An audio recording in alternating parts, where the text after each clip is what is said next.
Hello, this is Rachel live from Kalkine Studios and you're watching the Market Movers Show.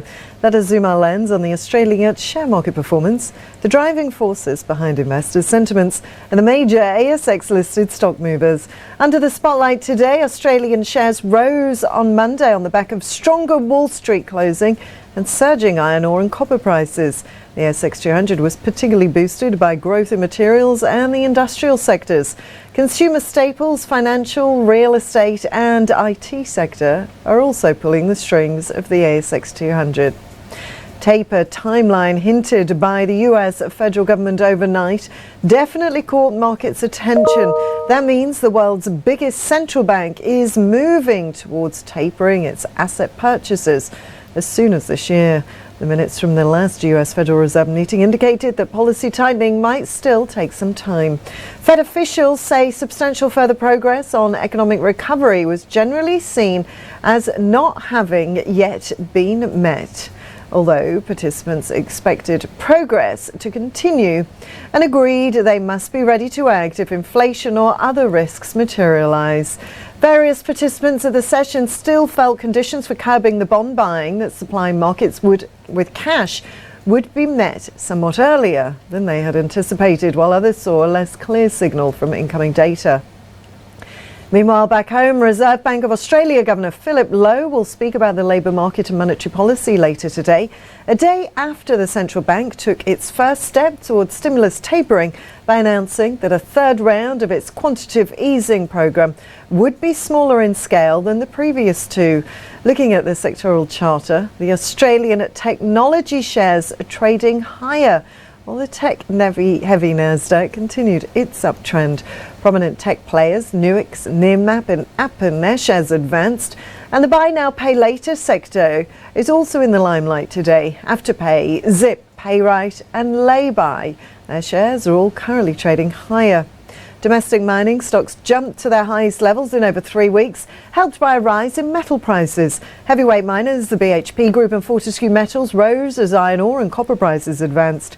Gold stocks rose for a fourth consecutive session as prices of the yellow metal rose against declining US Treasury yields. Top independent gold producers Newcrest Mining climbed to its highest level in 3 weeks, while smaller peer Bellevue Gold, their shares jumped up on raising resource estimate. Moving on, Australian energy players such as Beach Energy, Origin Energy and All Search traded in the red zone amid a further oil price downtick. On Wednesday, crude oil prices retraced more than $1 per barrel in another volatile trading session, as traders had worried that this week's collapse in the OPEC Plus meeting could eventually mean more upcoming supplies on the way. Now it's time for a very short break, but stay tuned as I'll be back with more trending updates on the Australian markets.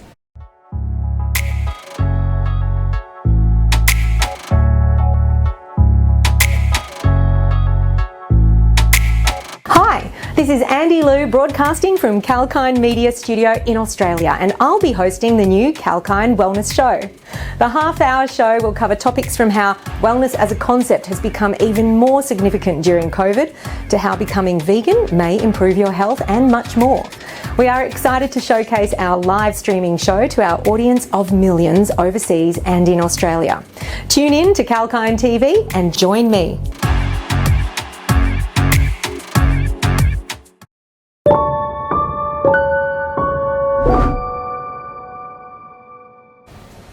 Hello and welcome back. This is your host Rachel live from Kalkine Studios and you're watching the Market Movers. Moving on, let us look at some ASX listed stock movers under the spotlight today. To begin with, buy now, pay later firm Zipco. Their shares jumped up on report of a new investor called Klarna. The Swedish fintech company has reportedly picked up around 4% in Australia's number 2 BNPL firm. And the BNPL sector is definitely shining bright today. Shares in the Laybuy Group inched up on reporting June quarter growth, driven by UK markets. They've seen a continuation of growth across all regions, particularly in Britain, in the June quarter this year. The gross merchandise value increased to a record 184 million New Zealand dollars, and its UK GMV more than doubled year on year, climbing 107%. We also have another update from the BNPL space. Payright shares jumped up on entering into a partnership with Mint Payments to integrate Payright's BNPL solution into its online payments processing system. Under the agreement, Mint Payments merchants will have access to Payright's BNPL solution for e-commerce and in-store transactions. Moving on now, shares in the Netwealth Group soared on growth in net flows and funds under management in the June quarter. The financial services company reported a rise of almost 13% in funds under administration to $5.3 billion in the June quarter, while the net inflows rose 102% to $3.1 billion. Meanwhile, the company's funds under management reported an uptick of 61% over the previous corresponding period. Moving on, Sydney Airport shares rose on a report that a Macquarie-led consortium is mulling a rival bid.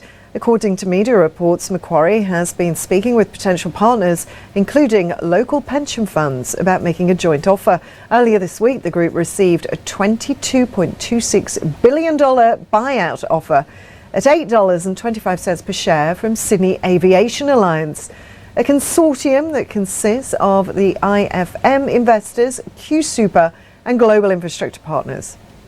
Next up, Worley shares rose on obtaining Red Sea Award Services contract. The industrial engineering solutions company has been awarded a services contract by Red Sea National Refining and Petrochemicals Company for its greenfield integrated refinery and petrochemicals complex in Egypt. The project will be located in the Suez Canal Economic Zone and will convert an estimated 4 million tonnes per year of crude oil into refined products and petrochemicals. Financial services company AMP is under the spotlight today on global equities and fixed income business sale. The company has signed a binding agreement to sell AMP Capital's global equities and fixed income business to Macquarie Asset Management for almost $185 million. The transaction will allow GEFI to benefit from Macquarie's scalable global operating platform. Moving on, Bellevue Gold shares are trading in the green zone after hiking a resource estimate. The West Australian Gold Explorer estimate 25% to 3 million ounces at an average grade of 9.9 grams per tonne. Now it's time for a short break, but stay tuned. I'll be back with more updates from the Australian markets.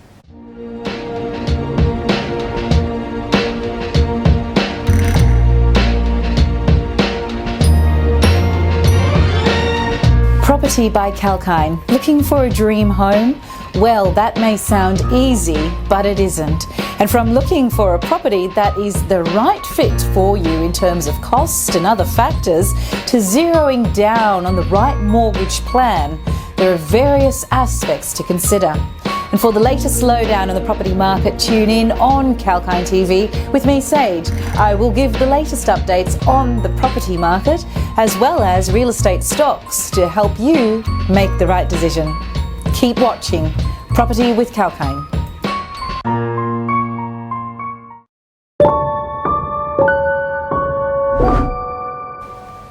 And a very warm welcome back. This is Rachel, your host, live from Kalkine Studios, and you're watching the show, The Market Movers. Let us explore some more ASX listed shares now. Alkane Resources, their shares soared on surpassing Tomingley production guidance. Alkane Resources is an Australian multi-commodity mining and exploration company with a focus on technology metals. The company announced that its Tomingley gold operations in Central West New South Wales had exceeded its production guidance of 50,000 ounces to 55,000 ounces for the financial year 2021. And last but not least, metals and electronics recycler Sims. Their shares gained in a nod for pilot resource renewal facility in Queensland. The Brisbane City Council and the Queensland Government have granted planning government approvals for its pilot resource renewal facility at Rocklea.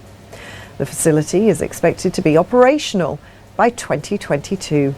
That's all for the Market Movers for now. Stay tuned for more live updates on Kalkine TV across the economy, markets and sectors. I'm Rachel, signing off for now.